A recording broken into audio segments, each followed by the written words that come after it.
Hello everyone, my name is Joe Hilferty and this is the Appliance Review. Today, I'm really excited to show you guys this new GE Monogram range. So for most of you who don't know anything about Monogram or their ranges, for a long time they had a range built by a company called Dynamic Cooking Systems. Dynamic Cooking Systems was out of from memory, it was like in Huntington Beach, California. They made a very nice, almost like commercial style, all gas and dual fuel range. And for Monogram for a long time, it was a dual fuel, and their dual fuel ranges were not that great, to be honest with you. But in 2008, they told us, you know what, they're going to make their own range. And I think I just assumed the worst. I assumed this was going to be like a GE profile wall oven that was stretched with some, cheap aluminum burners. And what they came out with and what they showed us in 2008 was fantastic. It actually looked and felt amazing. The build quality was, especially for its price point, was fantastic. It was light years ahead of the previous generation ranges built by Dynamic Cooking Systems. DCS had a really nice dual flame burner. They had taken that technology and kind of made it their own and made it better, according to the chefs that I spoke with at their headquarters in Louisville. Just a really nicely designed product. And I think, for most of the people that I work with and people in the industry who know about that range, it's kind of a darling. We all love that range. However, it came out in 2008, so I think they put a new handle on it last year to update it with the rest of the line, but it had just gotten long in the tooth. Some of the styling was getting pretty dated. So last year they started giving us little teaser images of this range or this new series, and I've been kind of chomping at the bit to see one in person. So we finally got this display in a couple weeks ago, and I gotta tell you, I still really love the way this looks. I think they did a phenomenal job, and this is not a complete redesign. So when we look inside the oven, this is, from what I can tell, basically the same chassis, the same essentially the same racking system, convection system, lighting system. For the most part, the burners have not changed, although they do give you two solid brass burners that are updated. And they look fantastic. And this is just really a kind of a heavy duty version of what they've had on their drop-in cooktops in the Profile, Cafe, and Monogram series for a while. And I love that they're solid brass. They do give you, by the way, and I'll show you this, they do give you cast iron caps to replace those brass bits. So if you wanted to take off that brass ring and put on cast iron, if you didn't like the brass to kind of maybe tone it down, you could do that. Or if you wanted to leave the brass pieces kind of like pretty looking and not cooking on them, you could take them off for that reason. Also, these little accent rings on top of the burners, those are removable as well. So if you wanted to put those in a drawer somewhere and then take them out for when you're wanting to show off your new kitchen and your new ranges, you could do that. I think they look cool on there. So anyhow, so this is something, like I said, they didn't completely redesign it. There was a ton of beveling and chamfered edges on this thing. They've cleaned all that up. There is a slight bevel on the door glass, and it's, to me, like two of the best ranges I think you can buy are the Wolf dual fuel and the Miele dual fuel ranges, and this kind of takes styling cues from both of those ranges. They kept the little furniture legs. These ranges do ship with a stainless steel skirt with kind of large plastic clips that will clip over those little furniture legs. Again, I kind of happen to like the look when it's open underneath, but you could close that off if you wanted to. The knobs there's a lot of detail here. Let me see if I can get a close-up for you guys. So I like how they stamped the base of the knob there, and then there was a big chunk of solid brass in here, I'm a fan of brushed brass. I think brushed brass, I've got a lot of old nautical equipment in brushed brass. I think it's beautiful. I kind of like the trend. They do make stainless versions of these that you can buy as a kit. I think there's a part number in their specifications. Let me see here, stainless steel knob. So for the 30 and the 36 range, part number is ZXPR36KKTSS. And then if you're 48, you're looking at a ZXPR48KKTSS. Personally, like I said, dig the brass. The end cap on the knob has also got like a little inset accent that's in a brushed brass. That's less noticeable from the front, and most people don't seem to care about this, but the knobs have been pretty polarizing. Some people do not like the brass here, and they've asked for those kits. So anyhow, the user interface changed slightly. So one of the things that I really liked about the user interface, at least when it comes to the ovens, is that they kind of did something very similar to the Wolf ranges. They give you all of your cooking modes on the bezel. On this, you're not going to see a ton of cooking modes because this is not the dual fuel. This is an all gas range. But you're basically selecting your mode there, and then you're going to use the dial, and the dial gives you kind of like a little digital interface here. There's a bit of a delay, and there you go. And there's little detents for those little 25-degree jumps. So it's very nice. It's very precise. This is a really nice design. The previous generation, there was a little button that you press, and there's some lighting under the bullnose, which I think is on here, if you can see those little lights. But there's a secondary mode, and the secondary mode, let me see if I can pan back so you can see this. That adds these little LED or backlit LED lights to the knobs. Now, according to their website, you can go into I think it's the GE HQ or Home HQ app or something along those lines. And in addition to having some remote things that you can communicate to the oven, you can change the color of those knobs. Now, I read that, I tried it, I couldn't figure it out. Maybe it's something that they're going to push to it later, but right now they're white. These white rings, this is something that we've seen on the Miele Pro ranges. One of the things I like to point out with some of the nicer dual flame burner systems is that that secondary flame at the base is very, very difficult to see. I don't know if you can see the little ports there at the bottom. They're difficult to see under direct light. So one of the nice things that Miele had on that range they came out with 6 or 7 years ago is a white LED light to kind of like remind you, like, hey, that little flame might not be visible to the naked eye, but it is on. So interestingly enough, if you do have these little accent lights turned on and then you go to turn on one of the burners, what it does, I think probably for a safety feature, is to go ahead and shut off the rest of those knobs. So it is telling you, like, hey, the gas is on. You can hear it clicking, and there's an open flame. So very nice accent lighting, but of course it does also offer a nice safety feature. Just like before, this little electronic readout, which is I think before it was kind of red and green, now it's white. You've got a timer, you've got, looks like the oven lights are there. Again, really nice lights inside this oven. I'll do that a little bit slower, sorry. So this has been cleaned up. It's white, it's a little bit prettier. What else? So yeah, just really not a whole lot of new technology here. Mechanically, this oven has not changed.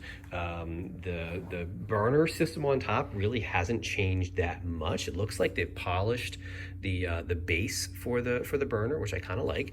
And then again, they've taken away the 2 dual flame burners in the front and replaced them with these, I want to say it's like a 23,000 BTU dual ring burner. And like most of these dual ring burners, the outside goes off and this little guy will stay on, which is kind of a nice thing for this range. So before, when you got these, all of the ranges were high output, or all of the burners rather were high output, and all of them had a secondary simmer flame at the base. And when you turn the dial, once you get down to the medium low portion, that big set of ports here, and the teeth would kind of go off, and then those little baby ports would stay on, and you'd have a little bit of adjustment. Just a really nice range of temperature.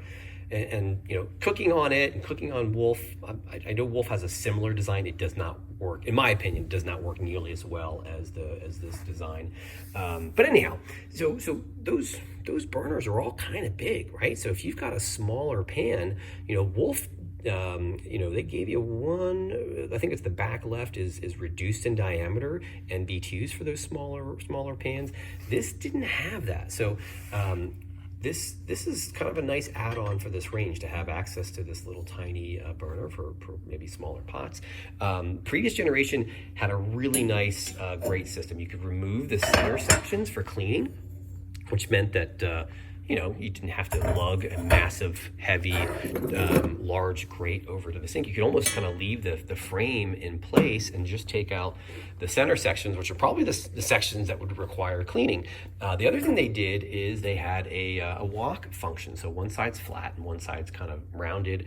It looks like they've changed that here slightly. It looks like it's still a wok burner. I'm putting this on the right way. Those fingers are tapering in a little bit, and I believe that is for wok cooking.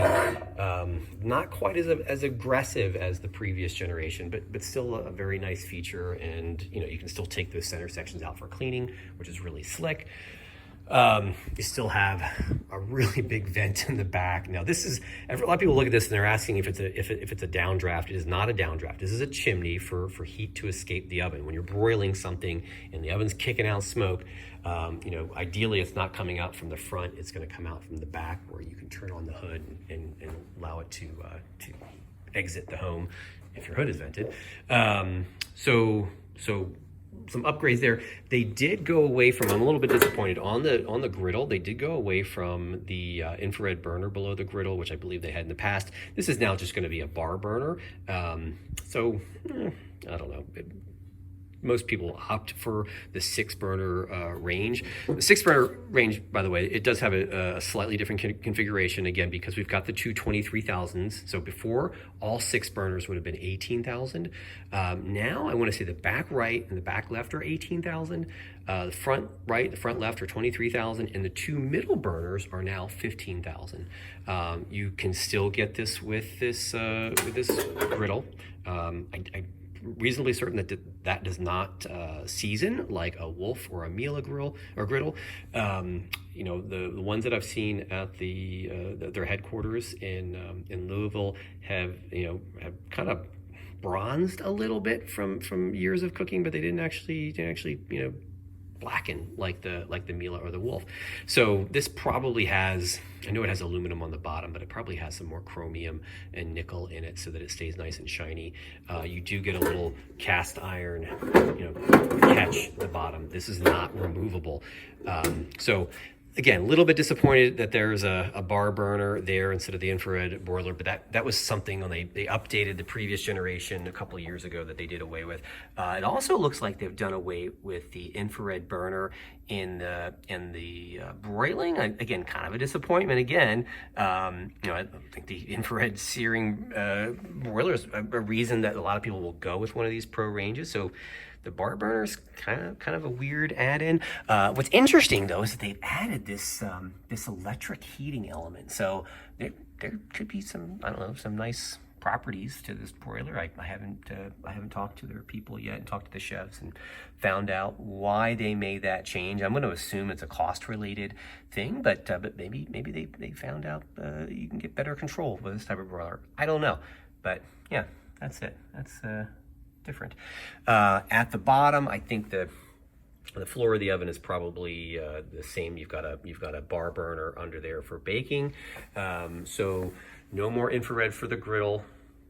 No more infrared for the broil. If you do opt for one of these with a grill, that should have an infrared burner for the grilling on that. So that's, you know, whatever. I could live without it. One of the other changes in this is that the previous generation, when you bought an all gas range, it was self-cleaning. When we opened this, we noticed that they don't have the porcelain coated racks like they had before. These are clearly they're chrome. So I was looking, and there is no self-clean function on this. So like a lot of pro ranges that are all gas, they are not self-cleaning. So this was something that exclusively a Monogram.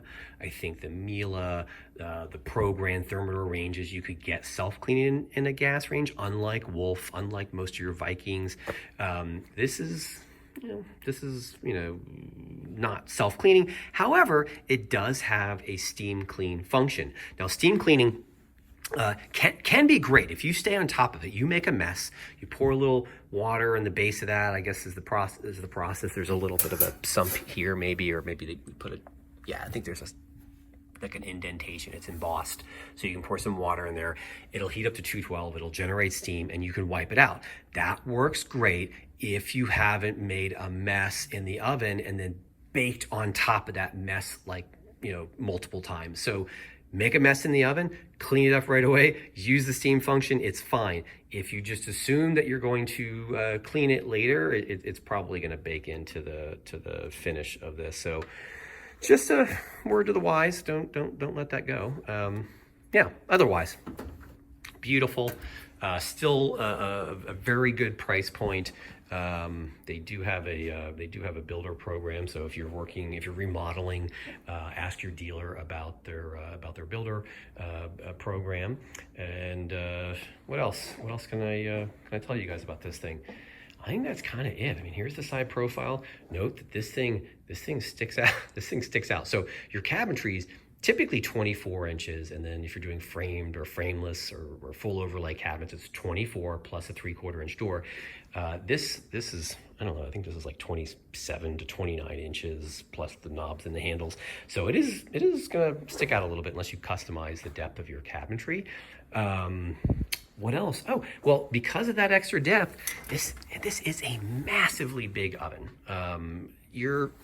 There's not too many ovens that will hold a full restaurant sheet pan. So you can actually see that, the half sheet and the quarter sheet, just to give you a frame of reference. But just a really big oven.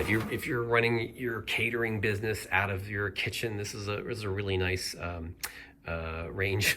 Obviously, it is available in a dual fuel. Now, the dual fuel will still come with the porcelainized oven racks, and it will have a self-clean function. It's just the all gas where they've made some of these changes. And just as a point of reference, here's the 48 from the previous generation. So you see all of the beveling. You can see kind of the older knobs and things. This is definitely a little more basic, but it's actually held up design-wise really, really well, but I'm kind of glad to see this get updated finally. You can kind of see this definitely has a little bit of a wow factor. So that's it for today.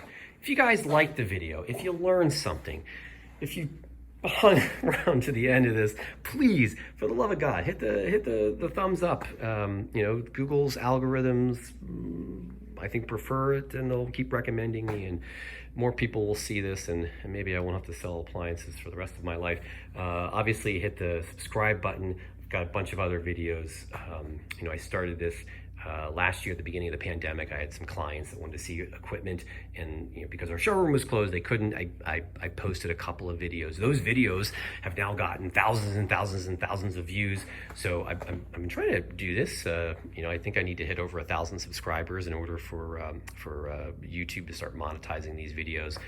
And I'm nowhere near there yet, but like I said, do me a solid, hit the thumbs up, subscribe, and I will see you guys next time.